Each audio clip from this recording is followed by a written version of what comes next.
dos céus e da terra, Senhor.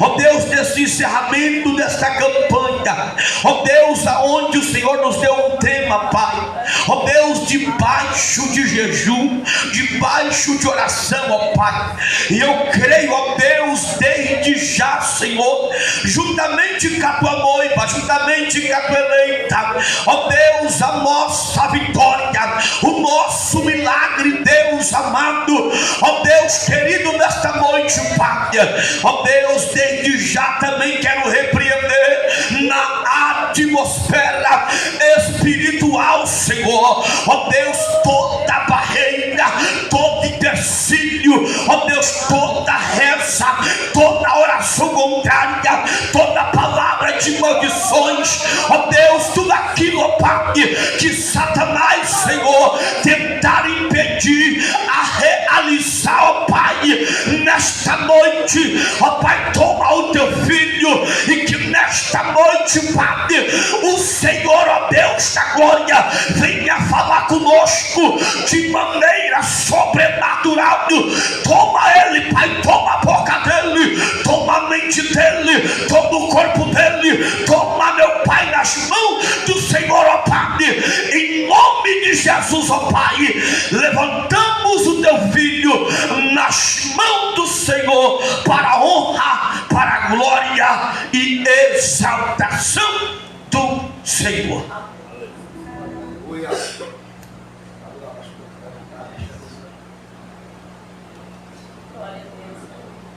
Glória a Deus. Também quero saudar a todos nesta noite com a paz do Senhor Jesus. Amém. Amém, irmãos? Amém. Muito bom, alegria, honra estar aqui mais uma vez junto com os irmãos nesta campanha que está sendo forte para a glória de Deus. Deus tem mostrado para nós o que é avivamento no decorrer desses cultos. É muito bom, irmãos, viver o avivamento, porque o avivamento nos coloca de pé, o avivamento nos faz prosseguir, o avivamento nos faz andar. E é desse jeito que vamos chegar até o final, porque sabemos que a cruz ela é pesada, porque Jesus que falou: quem quiser vir após mim, negue-se a si mesmo, tome a sua cruz e me siga. Ele não disse que ia ter facilidade. É difícil, é luta todo dia, é guerra todo dia, mas tem que carregar a cruz, porque a certeza que nós temos é de uma coisa: pastor, quando chegar na porta do céu, ele vai arrancar essa cruz que está pesada, aleluia, e sobre a nossa cabeça ele vai colocar a coroa da vida e vai abrir a porta e dizer: entra, bendito de meu Pai, porque o reino do céu é teu por herança. Então vale a pena, irmão, carregar a cruz. Vale a pena carregar. Aleluia.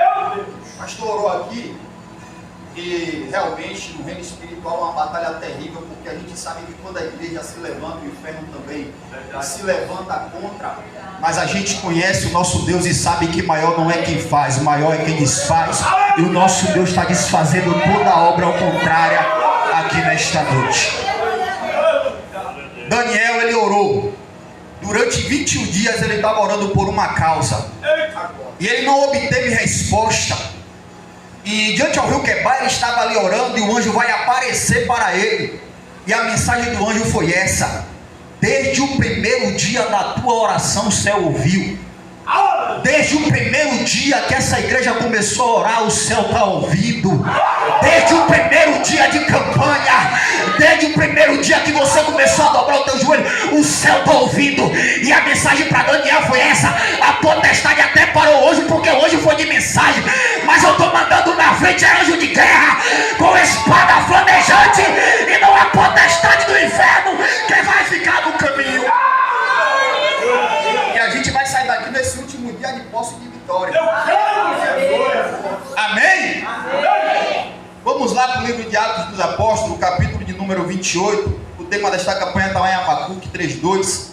Mas vamos ler um texto aqui no livro de Atos dos Apóstolos, capítulo de número 28. A irmã, por favor, aumenta só um pouquinho o fundo, por gentileza. Aí, Deus abençoe. Glória a Deus. Mais imagem, né? Porque abençoada a senhora já é. Glória a Deus.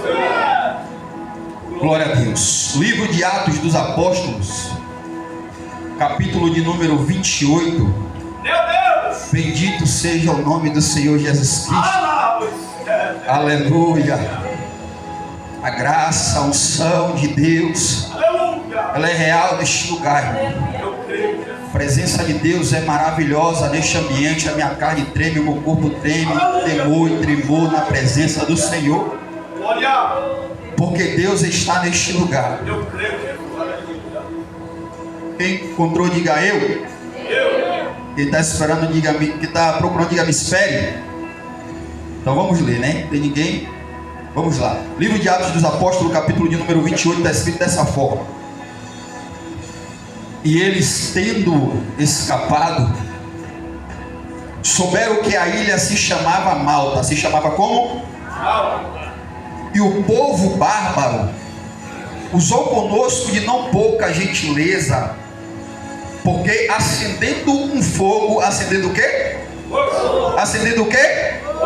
Acendendo um fogo, recebeu todos nós. Lembre disso: acendendo um fogo, recebeu todos nós.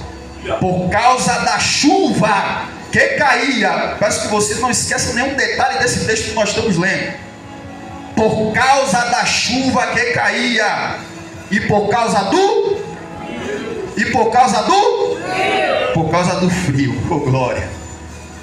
Versículo de número 3: e tendo Paulo ajuntado um maço de gravetos, e pondo no fogo uma víbora, fugindo do calor, prendeu a sua mão.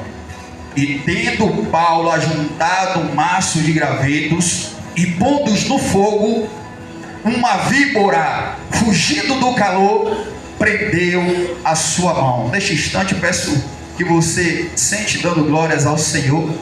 Aleluia, porque Deus agora vai nos envolver numa atmosfera que é a palavra de Deus. Irmãos, eu tenho o costume de dizer que a primeira parte do culto, ela serve na verdade para nós entregarmos o nosso sacrifício vivo de corpo, alma e espírito na presença de Deus. A primeira parte do culto é para a gente entregar a nossa adoração ao Senhor.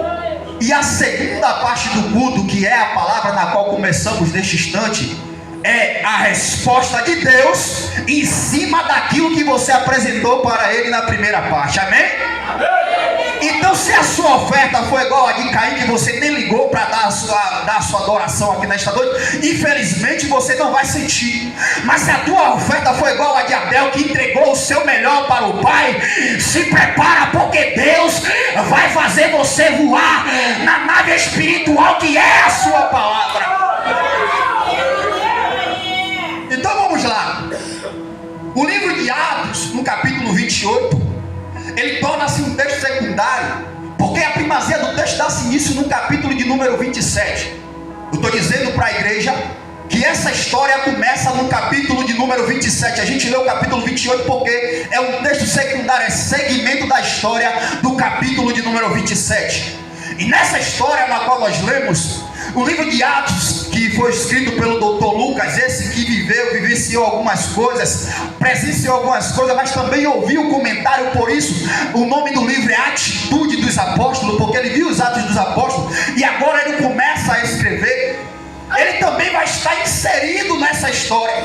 Se você pregar a Bíblia no livro de Atos dos Apóstolos, no capítulo de número 27, você vai ver que o Dr. Lucas ele começa a escrever, se inserindo na história, como se ele estivesse dentro dessa embarcação. Aleluia, Deus. Então ele começa dizendo e falando do apóstolo Paulo, que dentro de 3 minutos eu posso dizer quem é ele aqui. Este homem, o qual nós somos sabedores que era perseguidor da igreja. Este homem que não aguentava ver alguém falando de Jesus, que o papel dele projetava no seu coração em pegar essa pessoa, matar ou prender ou fazer o que ele quisesse, porque ele não suportava ver alguém falando no nome de Jesus. Mas o que motivava Paulo, a ira de Paulo aqui, não era somente a pregação de Jesus, mas era porque a sua lei, para que ele trabalhava, aleluia, tinha que ele dar toda a sua conduta, ele tinha que se entregar para entregar na lei naquilo que a lei mandava ele fazer. Eu estou dizendo para você, eu vou trocar por miúdo, que Paulo tinha prazer naquilo que ele fazia. Glória a Deus. Paulo tinha prazer naquilo que ele fazia, naquilo que ele designava fazer. Mas como assim, pastor? Eu estou dizendo porque no momento que ele tem um encontro com Jesus, quando o Deus manda o profeta, quando o próprio Jesus manda o profeta ir até na casa onde ele estava, o profeta vai questionar: o Senhor sabe quem é esse homem? Aleluia. O Senhor conhece a conduta dele. O Senhor sabe o quanto ele tem perseguido, matado os crentes. Aí Deus vai olhar para ele: vá, quem está mandando sou eu, e ele para mim é um varão valoroso. Sabe o que é que Deus estava dizendo aqui? Aquilo que ele pega de apoio para ele, aquilo que ele se entrega para fazer, eu vou pegar a maldição, vou transformar em bênção e trazer para o meu lado. Eu vou transformar a maldição em bênção e trazer para mim. Ele se entregava naquilo que ele tinha para fazer. Por isso Deus vai olhar no céu e vai dizer: esse tem calor. Porque naquilo que ele é designado a fazer, ele se entrega. Olha o que o céu está dizendo aqui para mim, para a tua vida nesta noite. Se Deus está designando nós a fazer alguma coisa diante da sua presença, a gente tem que se entregar por inteiro, se lançar por inteiro, porque Deus vai olhar do céu e vai dizer: este verdadeiramente é varão valoroso diante da minha presença. Ele vai ter um encontro com Cristo, porque a primeira coisa que motiva Paulo aqui é quando ele vê Estevão. Todo mundo julgando Estevão porque disse que ele tinha blasfemado contra a lei e contra Moisés. E Estevão não tinha falado isso porque o povo estava dizendo, porque queria pegar Estevão em uma falha para que assim pudesse apedrejá-lo. E o texto vai dizer no livro de Atos que Paulo estava presente, Saulo, na verdade, antes de ser Paulo, estava presente ali. E quando Estevão percebe que ele foi caluniado, e o motivo de ele ter sido caluniado foi porque ele pregava Cristo, mas o povo estava dizendo que ele blasfemava contra a lei, contra Moisés, ele vai abrir o verbo de Gênesis até o livro de Atos, no momento atual em que ele estava. Ele vai dizer: vocês não lembram?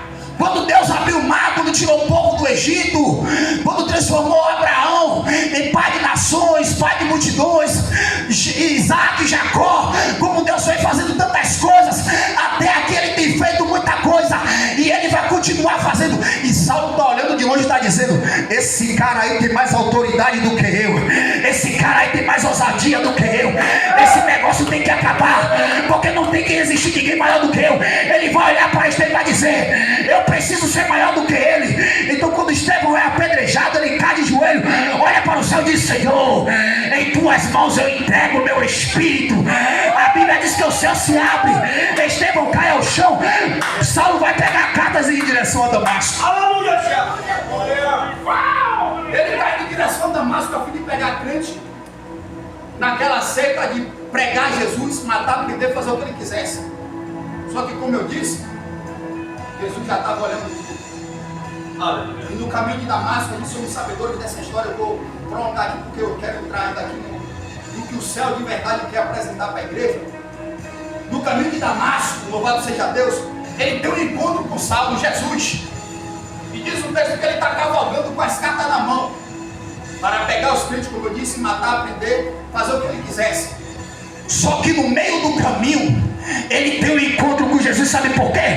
Porque a gente tem até inimigo que nos persegue, a gente tem até pessoa que lança calúnia contra a nossa vida, mas na hora certa, no momento certo, o nosso Deus vai ter um encontro com ele, e é o nome do Senhor que vai ser glorificado. Saulo é pego no caminho de Damasco. É a primeira mensagem: Saulo, Saulo, por que é que você me persegue? E ele vai ficar atordoado sem saber o que fazer, porque ele não conhecia aquela voz e também não conseguia ver, a não ser um clarão. Como é que eu percebo alguém que eu não estou vendo? E essa voz que eu nunca ouvi é Jesus dizendo: porque aquele que persegue aos meus está perseguindo a mim, aquele que toca na menina está tocando na menina do meu olho. Então o trono vai se levantar em favor da tua vida para te proteger, terra. Esse aqui vai ter uma transformação de vida. Natan vai lá e Deus manda ele falar a profecia. Deus tem um encontro contigo. Devolve a ele novamente a visão, porque ele ficou cego durante 3 dias. E o texto diz que o ministério de Paulo agora começa ali. E esse cara aqui vai fundar muitas igrejas, vai pregar muito, vai ser teólogo, vai ser pregador, vai ser poliglota, vai ser sacerdote, vai ser apóstolo, vai ser tudo. Vai ganhar muitas almas. E a última carta que ele escreve é a carta a Timóteo, 2 Timóteo capítulo 4, é o último texto de Paulo. Sabe onde esse fenômeno aqui estava? Dentro de uma prisão em Roma, sem saneamento básico, sem luz elétrica, o chão molhado, o rato poderia estar passando por ali, mas ele está lá escrevendo: eu combati o bom combate, desde já guardei a minha carreira, guardei a minha fé, desde já me está reservada a coroa da vida, e essa ninguém pode tomar. Sabendo que ele ia partir dali para a morte, mas ele está dizendo: eu combati o bom combate, guardei a minha carreira e guardei a minha fé. A mim está guardada a coroa da vida, e essa, irmão, ninguém pode tomar, porque Cristo disse: guarda o que tu tem. Olha ele dizendo para a igreja desta noite, para mim: guarda o que tu tem, para que ninguém tome a tua coroa. Porque se alguém puder tomar, é só se você deixar tomar. Mas se você guardar a tua coroa com Cristo, tenha certeza que o diabo, nem teu inimigo, aleluia, vai tomar de você. O apóstolo Paulo vai agora no capítulo 28 do livro de Atos.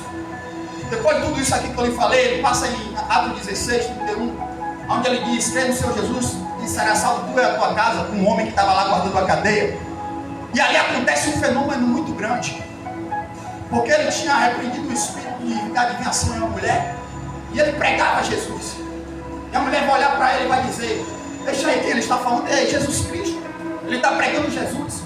Só que Paulo entendia que aquela revelação poderia aparentemente ser até boa, mas só que ela estava revelando aquilo ali porque era para pegar eles dois e prenderem. E o espírito de adivinhação que estava sobre aquela mulher era quem trazia lucro para a cidade. Os maiores da cidade ganhavam propina, ganhavam dinheiro quando aquela mulher adivinhava coisas. Então Paulo, ao voltar, repreendeu o espírito que estava na vida dela, automaticamente pega o lucro daquela cidade. Então o que acontece? Vão pegar Paulo e Silas e lançar na prisão. E um grande fenômeno acontece, porque quando bate meia-noite, um olha para o outro e diz: eu oro aqui, tu prega aí. Enquanto eu canto, tu ora. E a gente vai ver o que é que Deus vai fazer aqui nesse lugar. Diz o texto sagrado que um terremoto acontece, e a saber, para acontecer um terremoto em um lugar, é necessária a junção de 2 placas tectônicas. E ali em Roma só tinha uma placa, então era normal acontecer um terremoto. Mas sabe o que foi que fez acontecer um terremoto? A adoração de um crente voltado para Deus, a adoração de alguém que estava com o seu joelho dobrado, a adoração de alguém que tinha vida no altar. A tua adoração vai mover vidas, a tua adoração vai quebrar barreiras, a tua adoração vai fazer o inferno tremer. E eu pergunto para você: a cadeia se quebra. Todos os presos que estavam ali tinham agora direito de liberdade, entre aspas, porque a cadeia estava aberta, eles poderiam fugir. E eu pergunto a você: qual o maior desejo de um cego? Você vai me responder: enxergar. Diga, qual o maior desejo de um cego? Qual o maior desejo de um mudo? Qual o maior desejo de um surdo? E qual o maior desejo de um preso? Ser livre, ser solto. Só que quando isso acontece, o desejo no coração dele vai até arder em fugir, em sair, ser livre. Mas eles vão para onde está Paulo e Silas, porque a adoração a qual eles tinham mostrado ali no ambiente comoveu o coração daqueles que estavam perto e levou eles para o ambiente também. A tua adoração vai trazer pessoas para perto de você. Ele aqui agora, no capítulo 28, vamos entrar aqui, ele se encontra em uma sala de acusação. Porque novamente os judeus, juntamente com os romanos, novamente os judeus, juntamente com os romanos, vai fazer um montinho e vai querer pegar Paulo para julgar, e vai colocar Paulo em uma cadeira. E diz o texto que a condução deles era que Paulo fosse até a Itália, pegar uma embarcação e ir até a Itália, a saber, a cidade de Roma, para ser apresentado perante o rei Nero. Paulo vai à situação e vai perceber que era julgamento que estava acontecendo ali naquele lugar. Eles querem me julgar. E o texto vai dizer que Paulo se nomenclatua, ele vai se entregar, ele mesmo vai dizer: pode me julgar, pode me levar perante o julgamento, mas eu sei de uma coisa: não é o nome de Nero que vai ser glorificado, não é o nome dos judeus que vai ser glorificado, não é o nome do povo da cidade de Roma que vai ser glorificado. O nome que vai ser glorificado é o nome do Senhor Jesus Cristo. Pode me levar, quer me levar, me leve, mas o nome que vai ser glorificado é o nome do Senhor. É o nome dele que vai ser glorificado sobre a minha vida. E diz o texto que agora Paulo está esperando essa embarcação. O barco chega, o navio chega, e eles entram nesse navio. E o doutor Lucas vai começar a escrever que tinha alguns coadjuvantes ali nessa embarcação. Ele começa a citar um centurião por nome Júlio. E eu não sei se você sabe que a palavra centurião vem oriunda da palavra cintura do número 100. Eu estou dizendo que centurião é alguém que tem sob o seu comando um exército de 100 ou mais 100 homens. Por isso se chama um centurião. Ele é líder de 100 ou mais 100 homens. Então eu estou dizendo que nessa embarcação, além de ter 200 a 350 prisioneiros, estava mais 100 homens que faziam a segurança da embarcação. E Paulo vai entrar nessa embarcação juntamente com Aristarco de Tessalônia, diz o texto sagrado. E esse Aristarco de Tessalônia estava com Paulo ali, justamente pelo fato de ter ouvido Paulo pregar a mensagem do céu, justamente de ter ouvido Paulo pregar a mensagem do reino e se converter diante daquilo que Paulo tinha pregado para ele. E a pergunta nesta noite que não quer calar é: cadê aquelas pessoas que se converteu você pregando? Cadê aquelas pessoas que mudou de vida porque você pregou para ele? É necessário nessa terra sermos boca de Deus para converter vida de pessoas. Eu estou sendo levado para a dimensão que é a palavra. E Deus está cobrando aqui. Porque quem ganha alma sábio é. Quanto mais você ganha alma, mais sabedoria você tem. E Aristarco está aqui em uma posição em que ele poderia retroceder e dizer: ele vai para julgamento, eu não vou lá não. Ele vai ser julgado, quem vai com ele? Deixa ele sozinho.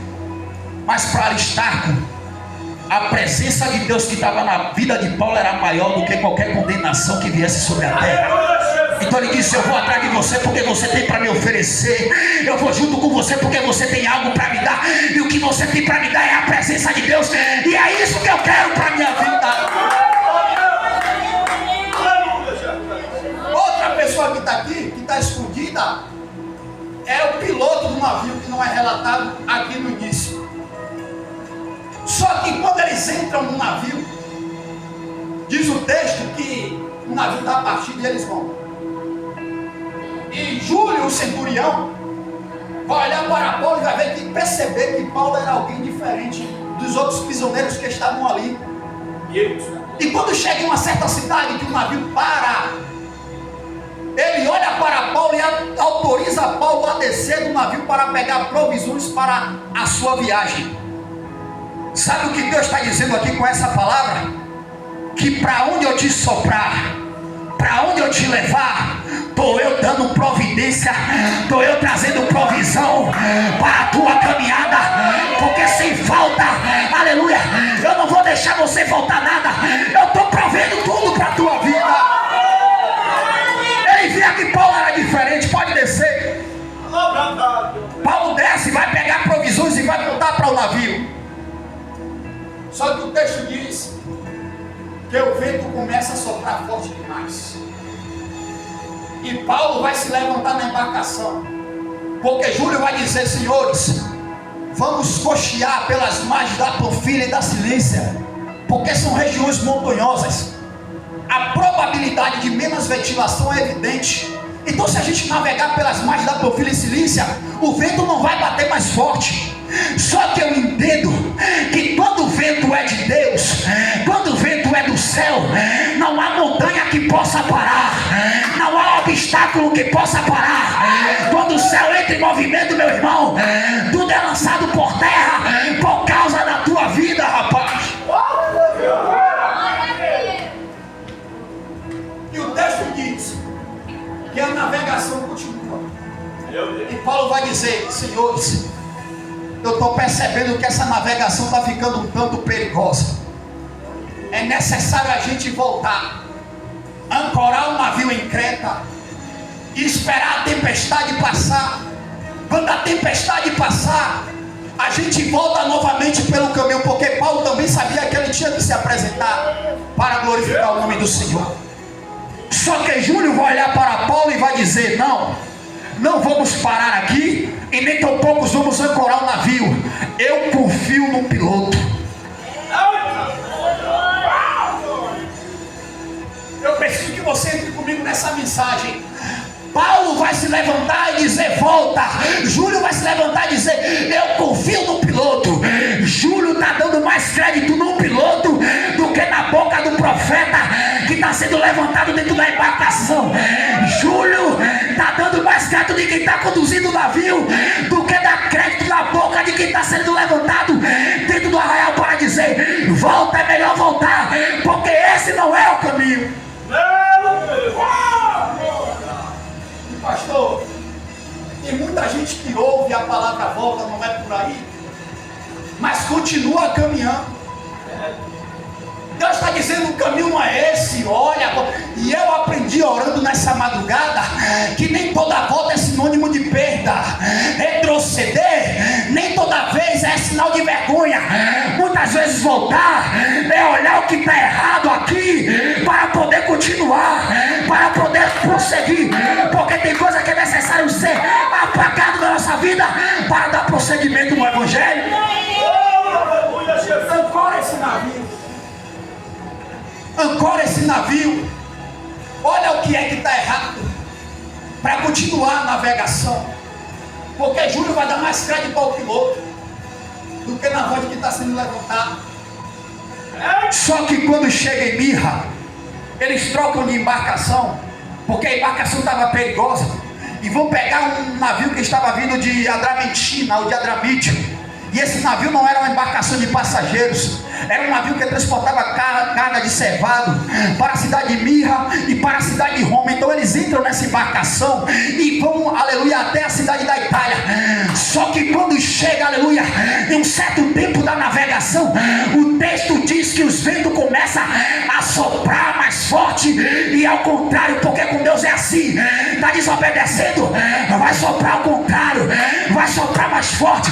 Mas se obedecer e tirar o sacrifício, você verás a glória de Deus na tua vida. Você que a mensagem é um tanto dura, mas é o que o céu tem para nós nesta noite. Porque para chegar no avivamento no qual a gente vai chegar aqui, é necessário a gente rever os nossos conselhos. Porque, pastor, pedir avivamento é fácil. Abrir a minha boca: Senhor, traz avivamento.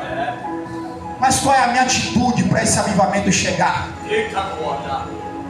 O que é que eu tenho feito para esse avivamento chegar sobre a minha vida? E aí Paulo vai olhar e vai dizer: estão desobedecendo, tá bom. O texto diz que o vento começa a soprar forte demais. Daqui a pouco Deus manda um vento bem forte, e o texto diz que até nome esse vento tinha. Sabe qual foi o nome do vento?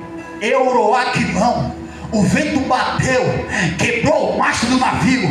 O navio vai se quebrar, todo mundo vai ficar desesperado.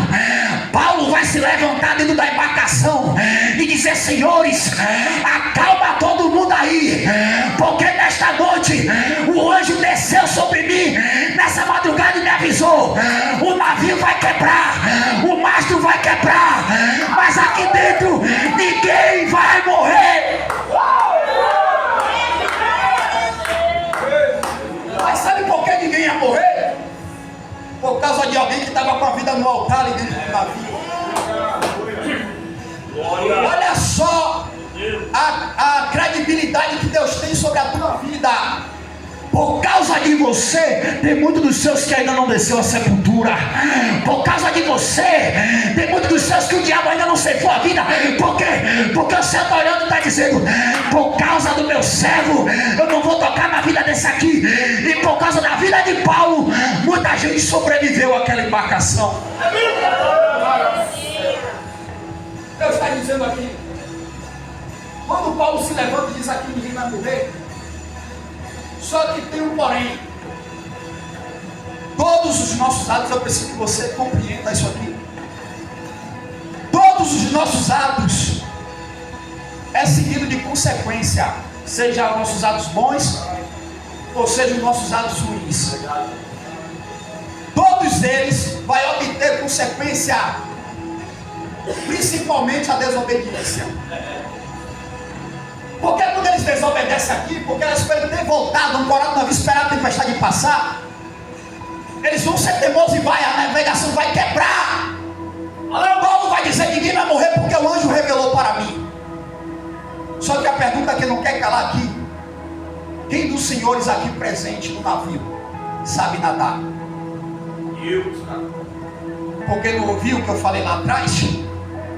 Não ouviu o que eu disse para voltar? Eu não falei que o caminho não era esse aqui, não era desse jeito? Então está na hora de pagar o preço, mergulha todo mundo. Mas eu posso conjecturar com a minha mente de pregador e perceber que alguém poderia ter perguntado: e eu, que não sei nadar? A embarcação se quebrou, tem vários pedaços dela aí, se agarra nos pedaços da embarcação e vai navegando.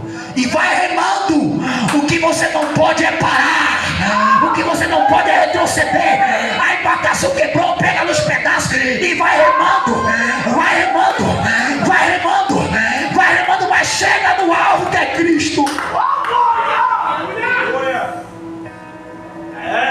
E quando, pastor, isso acontece, quando o navio despedaça, alguns dos que estavam ali presentes vai pular e outros vai ficar com medo, mas pula também porque tinha que salvar todo mundo.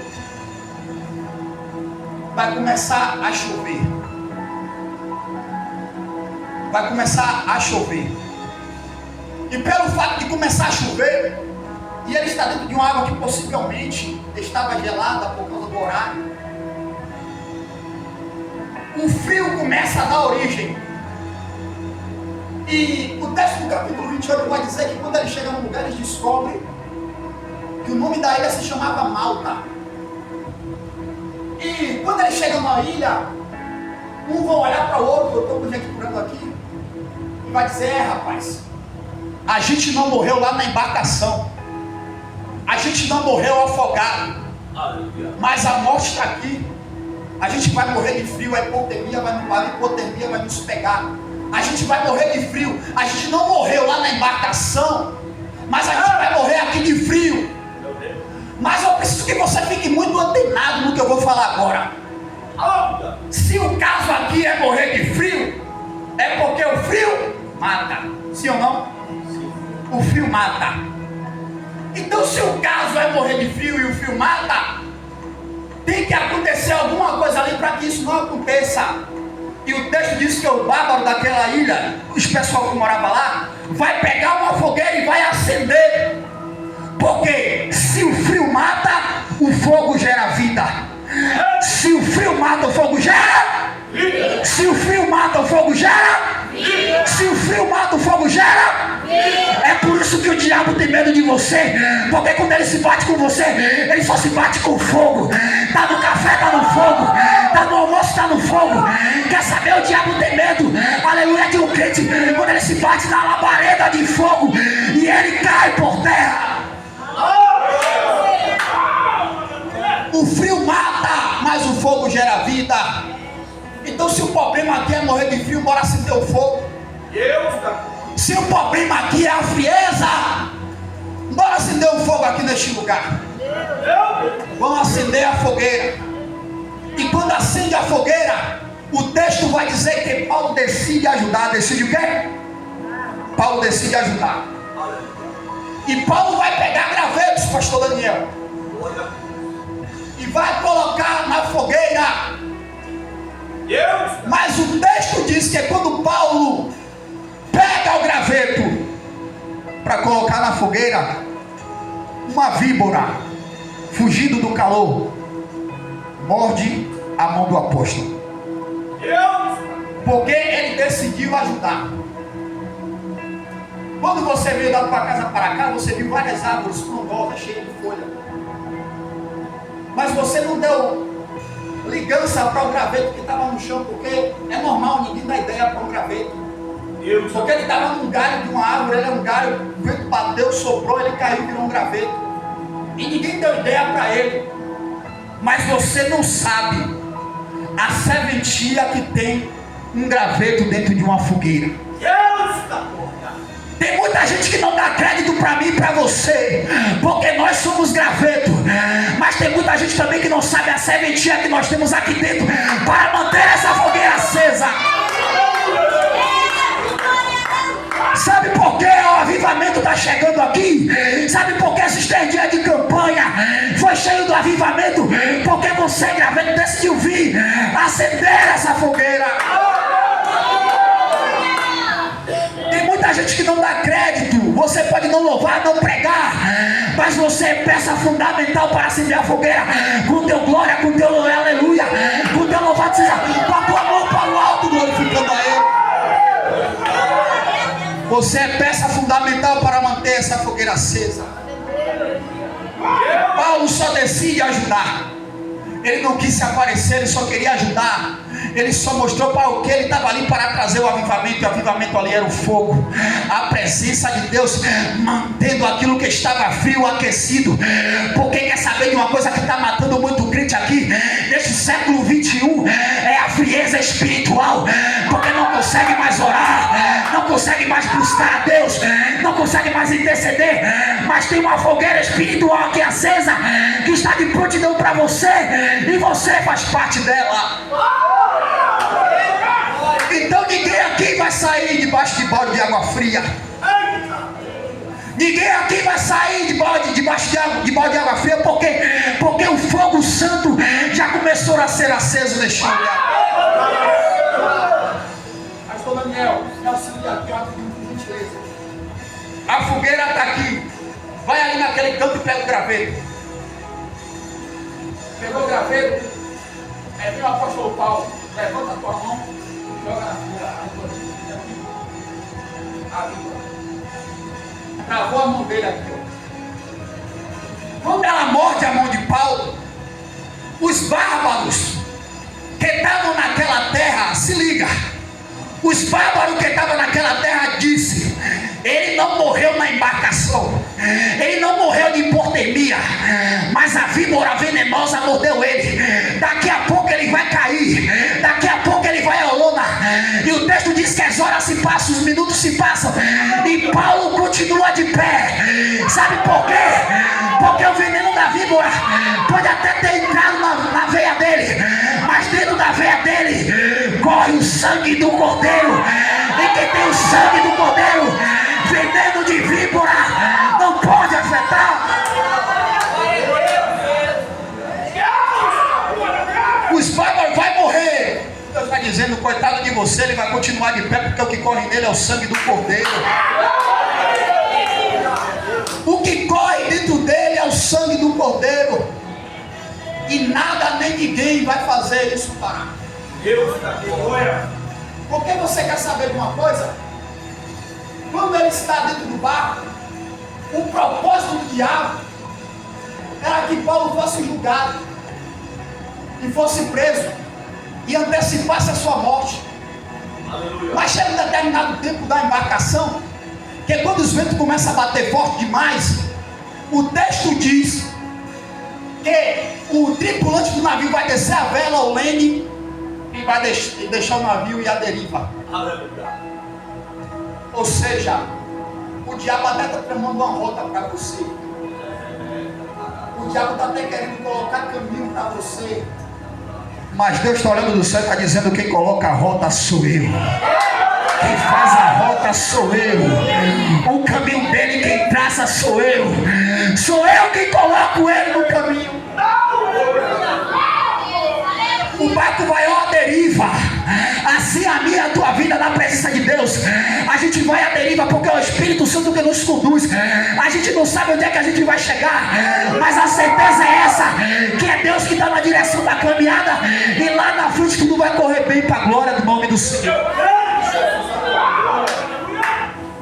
E Paulo vai acender essa fogueira.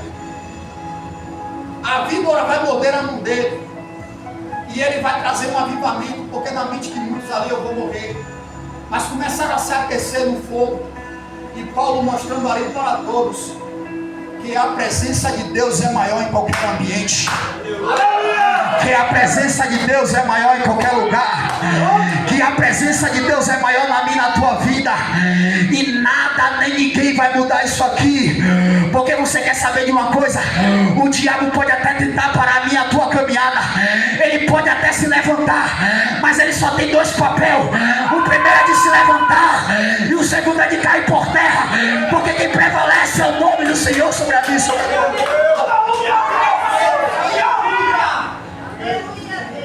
Esse Paulo aqui vai viver coisas grandes. Ele vai pregar por muitas cidades, fazendo muitos filhos na fé. Ele vai olhar para Timóteo, seu filho na fé, vai dizer Timóteo, no capítulo 3 de 1 Timóteo, versículo 10. Ele vai dizer: Timóteo, surgirão dias em que surgirão homens obstinados de coração, aonde a palavra aplicada no coração dele vai ser palavra de dureza, onde eles não vão receber. Pessoa de coração obstinado. Só que quando ele fala isso com Timóteo, ele vira para Timóteo e vai dizer para Timóteo: Timóteo, tu porém tem seguido a minha doutrina, o meu modo de viver, as minhas intenções e a minha fé, de maneira que tais perseguições eu sofri, mas o Senhor que está no céu me livrou de todas elas. E eu acredito que o avivamento que está sobre a tua vida, Deus vai te livrar também, Timóteo. Vai sitiar muitas igrejas, vai viver o chamado do Senhor como nunca. Porque o homem que perseguia a igreja, o homem que caluniava a igreja, agora vai se tornar perseguido pelaquilo que ele perseguia. E esse é eu e é você. Porque outrora, irmão, eu não era perseguidor nato da igreja, mas quando eu via uma irmãzinha vindo até mim, eu ia pro outro lado da rua e não queria saber. Eu me converti com 17 anos de idade, mas nesse meio termo eu rejeitei muita gente, eu rejeitei muita palavra. Eu pegava o folheto e amassava porque eu não estava nem aí. Para mim eu não dava credibilidade. Até um dia um homem chegou até mim e disse: toma esse folheto, e nos folhetos estava o Salmos 84. Até a andorinha encontrou ninho para si nos atos do Senhor, e eu também preciso encontrar esse ninho. Então eu encontrei, aquilo foi o meu passaporte, e hoje eu estou aqui para a glória do nome do Senhor, porque eu recebi esse avivamento e estou trazendo esse avivamento para você. Você está olhando para um homem aqui que na sua infância eu fiz muita coisa errada, coisas que eu não gosto de contar porque a minha carne treme e eu passo mal. Muita vergonha para minha mãe, para meu pai. E um certo dia eu comecei a namorar com a minha esposa. Ela é nascida para a glória de Deus e criada no Evangelho. E ela apostou em mim, porque a gente sabe que na nossa infância a gente não tem escolha. A gente se apaixona pronto e a gente quer viver aquilo ali. E aí muitas vezes a gente quer brigar contra pai, contra mãe. Mas a situação é essa: que temos que honrar o nosso pai e a nossa mãe para que o nosso dia se prolongue na terra. E eu ouvi muito conselho do pastor, e eu fiz ao contrário. Eu desobedeci, e hoje e muitas vezes eu vi o sacrifício acontecer depois. Porque a Bíblia diz que é melhor obedecer do que sacrificar, e pela minha desobediência eu sofri muito. E com 14 anos ela engravidou, eu com 17. E aí aquilo ali foi a perdição da minha vida, da minha infância. Porque ao fazer 18 anos eu tive que parar de estudar no terceiro ano do ensino médio. Eu vim completar o ensino médio, para você ter ideia, com 25 anos de idade. E eu tive que parar para ter então que trabalhar para sustentar. Isso aqui que ficou em mim foi um legado do meu pai. Porque muita gente poderia até falar mal de mim pelo que eu fazia na rua, mas na hora de ser honesto, para trazer comida para a minha família, eu ia trabalhar. Só que eu sofri muitas as consequências, porque eu poderia ter ouvido a minha mãe e meu pai. E eu perdi muita coisa. Isso você viu. Para hoje eu olhar para trás e dizer eu não volto mais fazer, você viu. Mas se eu tivesse feito diferente, eu estava melhor. E Salomão, eu não sei porque Deus está me levando isso aqui, mas Deus sabe todas as coisas. E Salomão, no capítulo 12 do livro de Eclesiastes, ele vai escrever: lembra-te do teu Criador no dia da tua mocidade, porque vai chegar o dia, vai chegar os anos no qual você vai olhar para trás e vai dizer: eu não tenho mais nele contentamento. Você vai olhar para trás e vai perceber: poxa, eu poderia fazer diferente. Poxa, eu poderia ter feito diferente. Mas daí já vai ser tarde. Aí você tem que ter um recomeço. Então eu comecei a namorar com ela, e ela se esfriou na fé pelo fato de estar namorando comigo. Só que ela permanecia na igreja, por quê? Porque a mãe pegava na rédea curta e puxava. A mãe apostava em mim, mas para ela não queria me ver pintado de ouro perto da filha dela. Ela aceitava pelo fato de já estar grávida. Aí aconteceu o dia de ter uma festividade em uma igreja lá. E eu disse: hoje eu não vou. Segundo dia também não vou. No terceiro dia ela disse: hoje você vai. Por favor, bora fazer essa visita comigo. É o último dia da festividade. Eu disse a ela: hoje eu vou.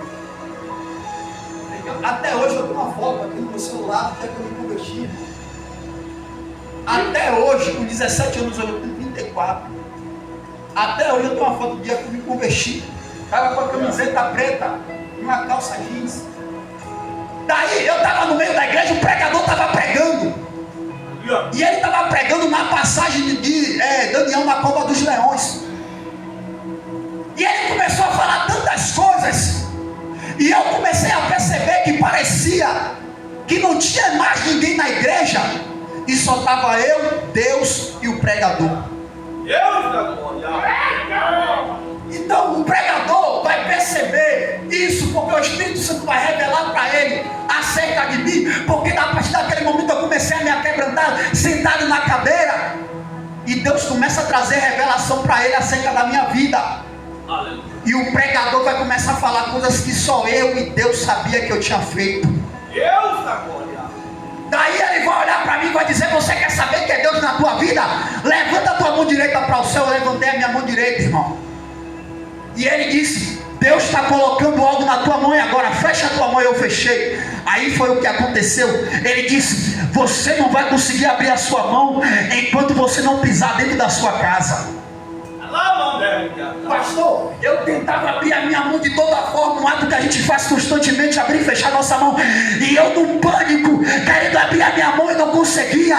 E eu comecei a chorar, eu saí correndo pelo meio da igreja, dobrei meu joelho. Eu não disse que eu queria aceitar a Cristo, mas eu comecei a chorar. A igreja se levantou, todo mundo se arrumou perto de mim e começou a interceder. E ele disse: você não vai abrir a sua mão, porque Deus está colocando, aleluia, a palavra na tua mão, e você será pregador do Evangelho. E aqui estou eu para a glória do nome do Senhor, porque naquele dia eu recebi o avivamento. Eu dei lugar naquele dia para Deus. Eu tinha muita coisa no mundo que eu tinha que deixar para trás. Mas quando eu vi aquilo ali acontecer comigo, eu disse: não há nada maior do que isso aqui. Não há nada maior do que esse avivamento. E daquele dia para cá, irmãos, é luta por cima de luta, mas também seguida de grandes vitórias. Porque o que eu conquistei até aqui na oração, aleluia, louvado seja o nome do Senhor Jesus. Toda honra, toda glória é para Ele. Eu sei que se eu tivesse na vida que eu tinha antes, eu não consegui. Então você, jovem, dê crédito na boca do profeta que prega aqui nesse altar. Pode ser qualquer um, uma criança, um adulto, um jovem. Dê crédito quando ele dizer: muda a tua história, muda a tua trajetória, muda o teu caminho, obedece teus pais, porque teus dias vão ser prolongados aqui nessa terra. E Paulo é dessas instruções para muita gente. Pastor Dálvaro, esse pastor que, para a glória de Deus, ele conseguiu, pelas revelações, me resgatar para Cristo. Depois de 6 anos, eu fui consagrado a diácono. Eu fui consagrado primeiro a obreiro. Depois de 6 anos eu fui consagrado a diácono. E eu fui pregar em uma igreja, em um congresso jovem. E quando eu cheguei na igreja, eu dobrei o meu joelho, como eu costumo de chegar. Ou às vezes eu dobro o joelho aqui embaixo para depois subir. Ou então eu oro aqui em cima e desço para orar lá na cadeira. E eu cheguei, fiz minha oração e sentei. E não vi ele do meu lado. Quando eu levantei a cabeça, eu vi que era ele. E eu disse: esse pastor aqui foi o pastor da minha convenção. E o pregador designado para ministrar naquele dia era eu.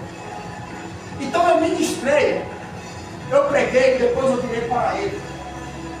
Eu disse, Deus seja louvado sobre a tua vida. Porque por causa da tua vida, por causa do Senhor, eu estou aqui de pé, porque o Senhor deu lugar para deixar Deus usar e hoje eu estou aqui. Então Deus precisa que alguém olhe para você e perceba que você tem a vontade de transformar a vida de alguém. Que você tem a vontade de transformar, de trazer avivamento para a vida de pessoas. O apóstolo Paulo sofreu perseguição, mas toda vez que ele ganhava alguém, ele dizia, você vai sofrer perseguição, mas eu tenho certeza, Deus vai te livrar de todas elas. Deus vai te livrar de todas elas. Me mostra aqui na Bíblia quem foi que sofreu perseguição seguindo no caminho do Senhor e Deus não livrou. Mostra aqui. Se tiver com a vida com Deus, se tiver com a vida no altar, pode até sofrer perseguição, pode até sofrer calúnia, pode até sofrer levante, mas todavia no final o nome que vai ser glorificado é o Senhor. E a maior história disso aqui é a história de José. Você vê que ele é pego pelos irmãos, lançado numa cisterna, é vendido como escravo, é preso por calúnia no Egito, mas no final vira governador, a fim de cumprir o chamado de Deus. Por quê? Porque a calúnia veio, o levante veio, mas quem foi glorificado foi o nome do Senhor sobre a vida dele. Precisamos desse avivamento, porque como ele disse a Timóteo, vai vir dias que vão surgir pessoas do coração obstinado, pessoas do coração duro, que não vai dar crédito ao que você fala, que não vai dar crédito ao que você prega. E pastor, eu vou dar um detalhe aqui, irmãos, eu só vou falar isso aqui porque é algo que está linkado aqui na mensagem. Eu tinha um vício de fumar pacaia, aquele cigarro de fumo. Com 15 anos de idade, eu viciei em fumar pacaia. E os testemunhos de Jeová veio até mim pegar um folheto. E olha o que eu fiz. Eu levantei e ofereci ao testemunho de Jeová. Eu disse, quer? E dei risada, fiz chacota. E a irmãzinha, não foi as mulheres, a irmãzinha, a menina, a pequena, se ela tivesse muito, era 9 anos. Ela disse, você vai ser transformado e um dia você vai passar por isso que elas estão passando aqui. Deus! Pastor, até hoje isso fica na minha cabeça, sabe por causa de quê? Porque eu ainda não passei por essa situação, mas eu espero passar. Porque o que ela falou comigo foi que eu iria ser transformado e eu fui. Só que esse dia de passar por essa situação ainda não passou, mas todo dia eu fico pensando naquilo que eu fiz e eu sei que esse dia vai chegar, e quando esse dia chegar eu vou glorificar o Senhor, porque a profecia daquela menina foi cumprida na minha vida. Então a gente está sujeito, irmãos, por causa do avivamento, a viver coisas no Evangelho que é normal viver. Pessoas não dão crédito naquilo que você fala. Pessoas torcem o bico quando você prega. Pessoas não dão crédito naquilo que você está falando aqui na frente. Mas entenda, a sua parte você está fazendo, o seu lugar você está dando. Se a pessoa não está dando crédito, a tua mão está lavada do sangue dela. Por quê? Porque naquele grande dia Deus vai olhar para ela e vai dizer, eu sei meu servo para pregar para você. Foi você que não deu crédito. Então a gente vai viver isso aí. Verdade, meu. Eu estava evangelizando com meu filho com 7 anos, ele tinha na época, hoje ele tem 14, o primeiro filho, vai fazer 15 anos agora, o filho da nossa mocidade que eu falei com vocês. Meu filho tem 15 anos, vai fazer 15 anos agora, em maio. E ele estava evangelizando comigo com 7 anos, e ele foi na frente, a gente costumava usar o chapéu do exército, uma camisa do exército que tinha lá na igreja, e ele parou diante de uma senhora, a senhora estava com essa sacola na mão. E ele deu um folheto para ela, a maldade que ele nem tinha na mente de saber que ela estava com a sacola na mão e ela não poderia pegar o folheto. A gente estava a uma certa distância, eu e meu outro sobrinho, uma distância que o meu irmão está ali na portaria, e ele estava indo na frente, e de longe a gente viu ele tentar colocar o folheto no bolso de trás dela. E quando ele tentou colocar, ela fez assim com o pé e empurrou ele. E aquela cena ali me machucou, irmão. E eu olhei para o céu e não murmurei contra Deus. Mas eu olhei para aquela mulher e disse que Deus tenha misericórdia da tua vida, porque Ele só quis te dar uma palavra que provavelmente poderia mudar a tua vida agora. Deus agora. Que Deus tenha misericórdia da tua alma, da tua vida. Ela torceu o que foi embora. Então muitas vezes eu estou dizendo para você aqui que vamos passar por isso. Vamos passar por esse tipo de coisa. Mas precisamos abrir a nossa boca. Precisamos povoar o céu. Precisamos saquear o inferno. Porque Deus quer contar com essa igreja lavada e remida pelo sangue dele. É necessário que eu olhe para você e veja você cantando junto comigo no grande coral. Qual é o coral? Santo, Santo, Santo, Santo, Santo é o Senhor dos Exércitos. E toda a terra está cheia da glória de Deus. A gente vai passar por essas perseguições. Porque Abacuque, ele vai olhar. O pior profeta que mais sofreu aqui é o profeta Ezequiel. Porque muitos profetas vão profetizar contra nações estrangeiras. Mas Ezequiel vai profetizar contra seus próprios irmãos. E Deus vai dizer para ele: você vai habitar no meio de sarças e escorpiões. Você vai habitar no meio de pessoas de coração duro, obstinada de coração. Mas Ezequiel, come do rolo que eu te dou. Porque quando você estiver comendo, ele vai até estar na sua boca com sabor amargo. Mas na hora que você digerir ele, na hora que você soltar ele, vai sair como um sabor de mel. Porque sou eu que coloco as minhas palavras na tua boca. Tem muita gente preocupada, pastor. Que avivamento é esse que eu vou receber? Sendo que eu não sei falar, não sei me expressar. Não se preocupe, porque a partir do momento que você se disponibiliza e diz: eis-me aqui, Senhor, Deus está dizendo que vai colocar minhas palavras na tua boca. Sou eu quem coloca minhas palavras na tua boca. Não se preocupa, porque o céu é quem coloca as palavras na tua boca. Oh, glória! E tem muita gente que está desobedecendo isso aqui. Meu Deus. Deus está mandando falar, acha que é da carne, acha que não é Deus. Meu Deus. E aí acaba crescendo a barriga, acaba pagando o preço. Aleluia. E aí o negócio estreita na terra. É. Porque você quer saber, um dos profetas menores paralisado como profeta menor foi o profeta Jonas. O texto diz que Deus vai designar ele para pregar para pessoas que estavam como muitos estão hoje. Com o coração totalmente voltado para a idolatria. Colocando Deus não em terceiro lugar, mas no 10º em diante já, pastor. Deus não está mais nem em segundo nem em terceiro lugar na vida de muita gente ali. Deus já está de 10º em diante. Ou tem gente que nem pensa mais em Deus. Acha que acordou hoje de manhã por ao acaso. Não entende que você só ficou de pé hoje porque Deus colocou novamente um fôlego de vida que não é nosso, é dele. Foi por causa dele que você se levantou hoje, terra. Esse fôlego não é seu, é dele. Ele te prestou, te deu mais uma oportunidade de vida hoje. E o que foi que você fez? O que foi que você fez hoje? Com essa oportunidade que ele te deu. Aí Jonas vai ser designado a pregar em Nínive, para uma cidade que está totalmente pecaminosa, voltada para os Baalins. E ele vai fazer algo aqui, que conhecendo a palavra, eu não posso dizer assim que eu não fazia. Porque você quer saber de uma coisa, para gente saber das coisas só acontecendo. Tem gente que bate no peito, eu não vou desviar, eu nunca vou me afastar. Mas aí quando a prova aperta, quando o negócio estreita, aí você vai mudar de ideia. Aquilo que você bateu no peito, diz: eu vou me afastar, vou me esfriar, se torna verídico, porque você ainda não passou pelo momento. O que a gente tem que fazer todo dia é pedir forças a Deus para que a gente suporte essa caminhada. Aleluia, Jesus da glória. E Jonas, ele vai ser designado a pregar para esse povo. Só que a cidade de Nínive tinha uma certa contradição contra a cidade de Jonas. E o profeta vai dar mais credibilidade à rixa que eles tinham do que pregar a mensagem do céu e aquele povo se converter dos seus maus caminhos. Deus da glória. Então o que ele vai fazer?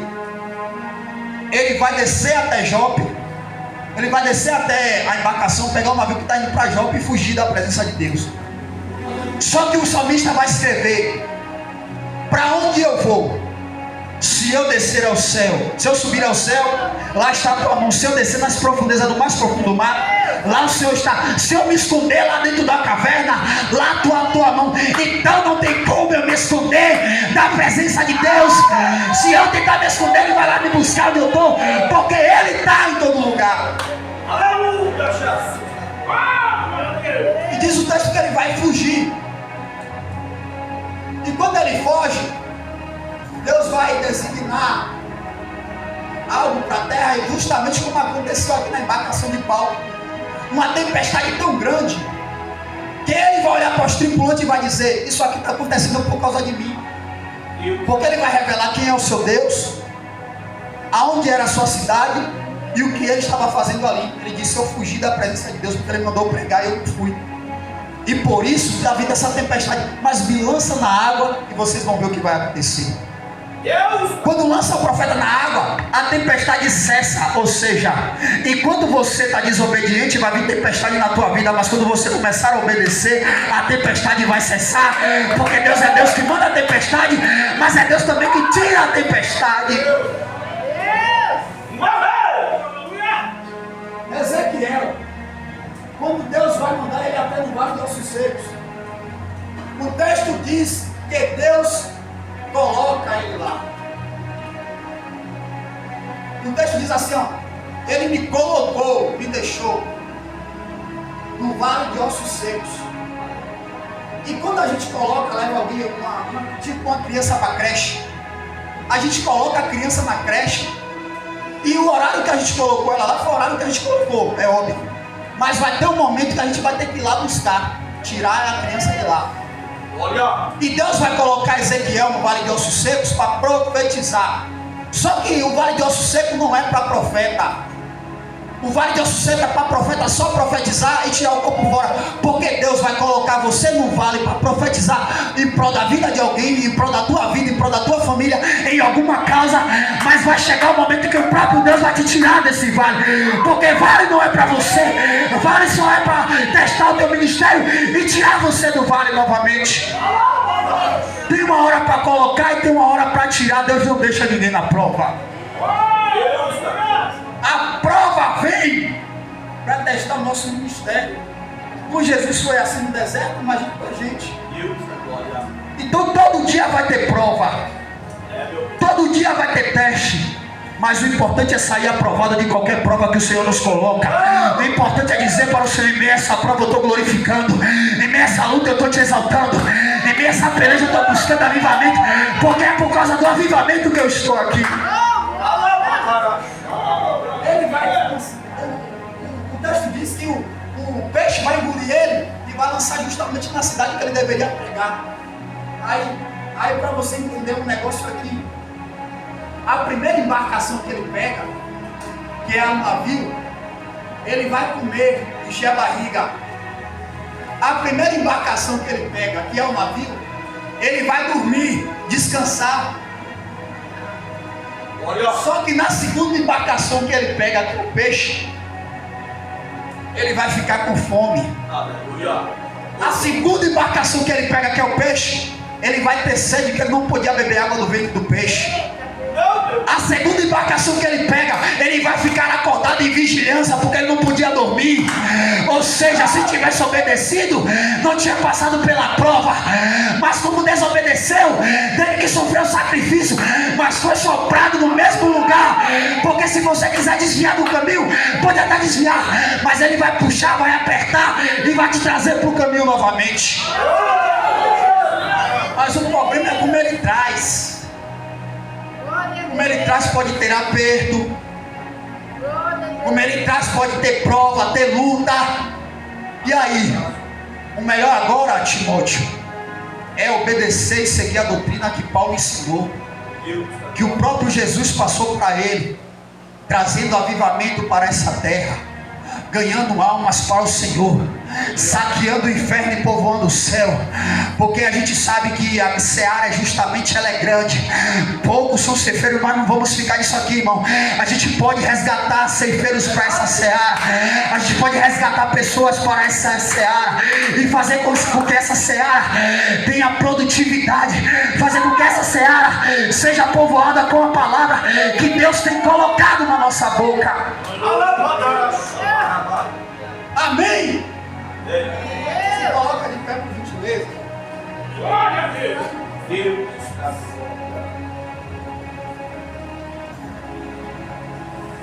Hoje somos privilegiados,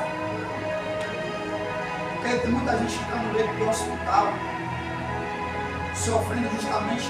Algumas pessoas a gente sabe, e Deus permite acontecer por alguma coisa, para alguma coisa não acontecer pior, justamente comigo.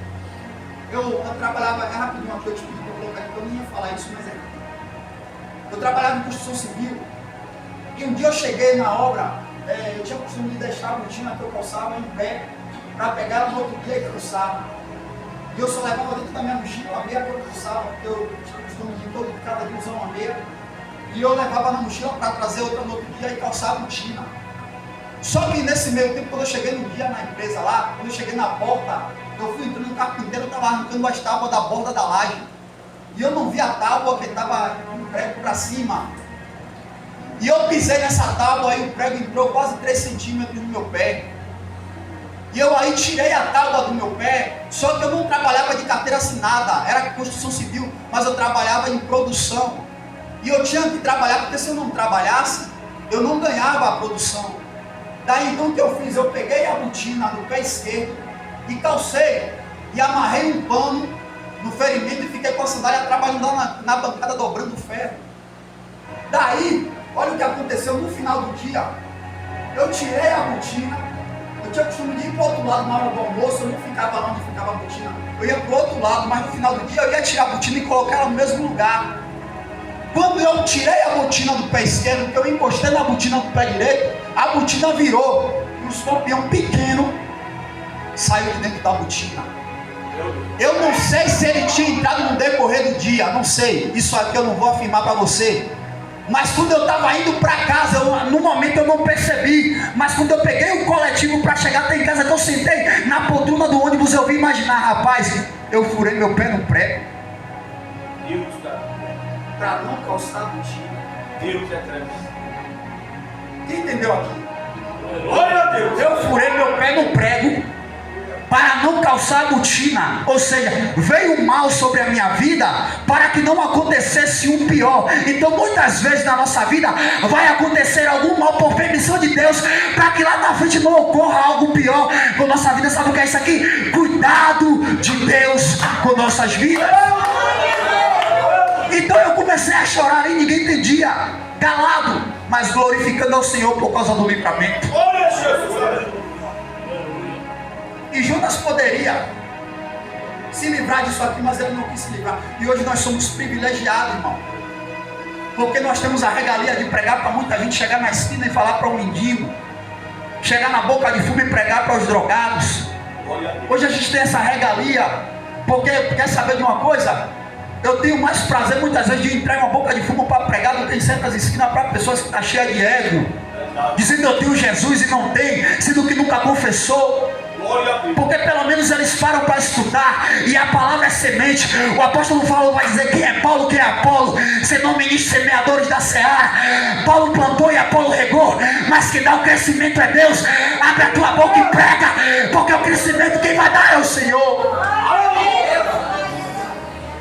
Então diante da presença do Senhor, eu e você vamos clamar por essa cidade.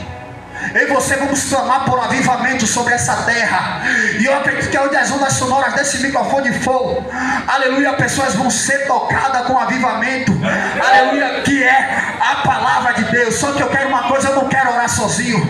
Eu quero em nome de Jesus te pedir que interceda junto comigo, juntamente comigo, para que o céu possa entrar em movimento e pessoas possam entender e reconhecer que só o Senhor é Deus, que só o Senhor pode mudar a história, só o Senhor pode mudar a vida, só o Senhor pode mudar a história de pessoas aqui nessa terra.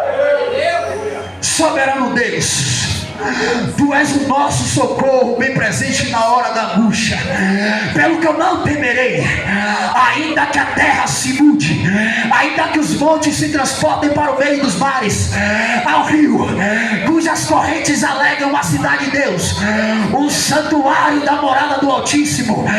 Deus, Tu está no meio dela, não será abalada. As nações embraveceram, os reinos se moveram. Ó Senhor, Tu levantou a Tua voz, a terra se derreteu. O Senhor dos exércitos está conosco.